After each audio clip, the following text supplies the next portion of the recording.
Hi, I'm Heather from Creative Kiwi. I'm going to share how we make our free Halloween cat in the hoop coaster. I'm not a video maker, so I'm going to say that from the start, so this is pretty raw, but it will give you a really good idea of the techniques that we use when we make our coasters. The video is definitely for somebody who may be new to in the hoop projects or even applique. When you actually download the design, you will receive full written instructions, and this video is sort of used to go with that. If you just watch the video only, you probably won't understand what's going on.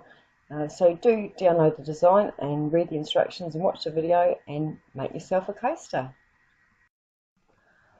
We got requested this freebie basically. We did a bunny at Easter time, a little bunny in the hoop coaster, which we put a pocket on as well.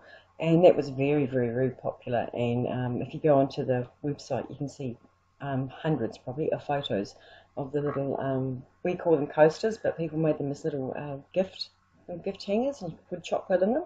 So we got asked to do a similar one for Halloween, so this is what we've come up with. Let's get going. Okay, the first thing you do is hoop your wash away stabilizer. You do need to use a wash away for this type of design. That way you get nice crisp edges and you basically can wash away the stabilizer. It's the easiest thing to do. So you stitch the first colour of the design, and that's called the placement line, and then basically put on a piece of batting, which you can see stitching out here now, which is going to stitch out the different colour placement lines for you. Now you don't need to change your threads with applique. You can start off with your what we call a construction thread. I've used black throughout here. And basically, yeah, you just can, until you come to do the actual embroidery design, you just continue with that thread. So obviously you put your first piece of fabric down, so we've got the orange for the pumpkin, and you stitch that down. And I've speeded up the machine slightly. Get some sharp scissors. Now I noticed when I was doing this project, these little scissors of mine need a bit of a sharpen, so it made it a little bit harder, but anyway. So you're cutting away just that top edge because you're going to put the next piece of fabric down. Here we go, we've got the black for the cat. Now it's interesting because you're doing a black cat and it is quite hard to see the detail on the cat. I probably would either have put maybe a lighter colour, or there's just the nose detail at the end that I didn't really, you can see it up close, but obviously on this video it's not so easy to see, so I may have used like maybe a grey for the nose. Now what we're doing here is we're taking, we actually took it off the hoop and we're just removing just that little excess bit of fabric between the top where you're going to put the hat and the bottom. This next part is optional. I'm just showing it here. So if you did want to put a hanger or make a wee hanger for it, you need to add that now before you add the hat material. And that's basically just a little piece of ribbon folded in half and then taped as I've shown. Then you put the purple fabric on, and I'm sorry about this video. I think I was knocking the video camera, but I have to put it in, so I do apologise for that little bit. Now this one, just to make it a little bit difficult, is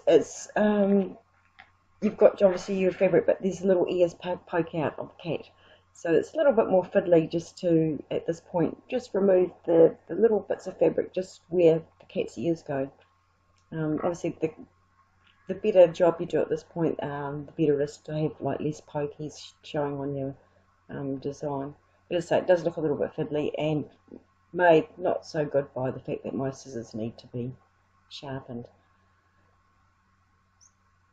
So we're still using, all we're doing is just adding the fabrics and now just cutting away just from the front of the design, because we're doing a little bit of work on the front first.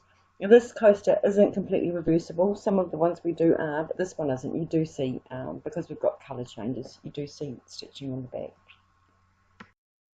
Okay, now by the wonders of modern technology, the design's been stitched out. Now this is where you go back to the written instructions and it actually gives you all the detail. But in a nutshell, basically what you do is the first colour is the zigzag. It just zigzags just the inner edges, just so that there's going to be no movement in your design. And then it is basically just changing colours to what you want. You don't have to use my colours, you can choose whatever you like, and if If you don't want to stitch the Happy Halloween, then you just don't stitch those colours, you just skip past them. Once you've stitched everything you want on the front of the design, it's time to put the backing on. Now this way, when you remove it from the hoop and place your backing on with the right side facing outwards, is the way we all learn to do first of all, and obviously it's probably the safest. Now I'm going to show you what I actually do. I leave my hoop on the machine and I float the backing fabric underneath. Whichever version you use, each to their own. I do this with water soluble because, as you can see, you can actually see underneath and make sure that nothing's that's straight, that it hasn't bunched up. If I was using a different stabilizer, then I wouldn't. I would take the hoop off and tape it as the first example. If you're not having a pocket, basically now you just stitch your backing. As you can see from the picture, what we do is you do basically just have your pocket piece, which is folded in half, so you've got the fold line just on top of basically where the Happy Halloween was, just so it's just underneath. Enough room so that the satin stitch of the cat won't affect the pocket. Okay, and you tape it in place there and then you stitch. Now, bit of a confession, I'd forgotten about it, so I went back and did it. So generally what you would have when you do the pocket and the backing with the one stitch out. So I forgot about it, so I went back in and just edited it. But basically, you put your backing on. If you're going to have a pocket, put your pocket on the front and then stitch the backing line, which actually stitches twice, so it keeps everything nice and firm. That's the hard part done, really. Now it's just a matter of actually removing all the excess fabric on the front and the back of the design. Now I switch between. I think you've seen me use the little scissors and then I use the big scissors. It's just really what works for me at the time. What you're trying to do is obviously remove all the excess fabric so that you can have nice neat edges.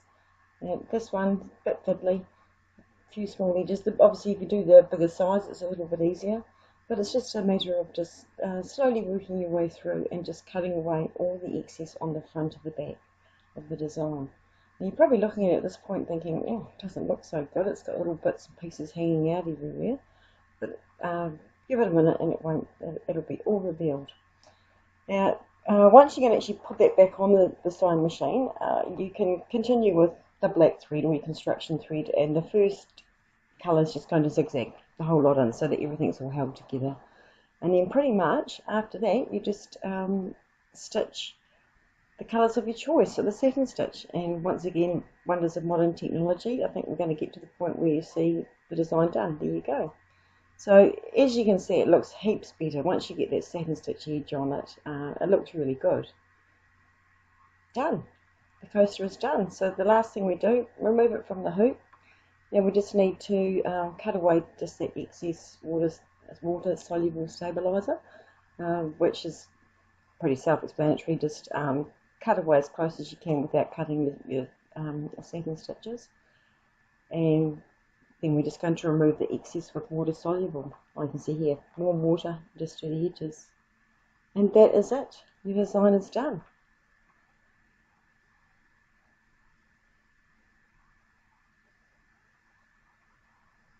You can see here, this is the back of the coaster, hanging, whatever you want to call it. So it's obviously it's not completely bad. You can see some nice things on it. And these are just some examples of the coaster hanger. So what now? We've got some other examples of some free Halloween designs that we use, so you can more than welcome to go and download some of them. But basically, click on the link below, download your design, have a go at it, and then share it. Share your pictures with us. Join our Creative Kiwi group. That's a really good resource, I guess. All the ladies on there are brilliant, and if I'm not available, which is quite often, the ladies there will help you, certainly if you've got any queries about the sort of batting to use, just all sorts of different things. It's really, really a good resource. I hope you've enjoyed it, and I do apologise for the fact that I'm not a very brilliant video maker, but I hope it gives you an idea of what's involved in the hoop designs. Thank you.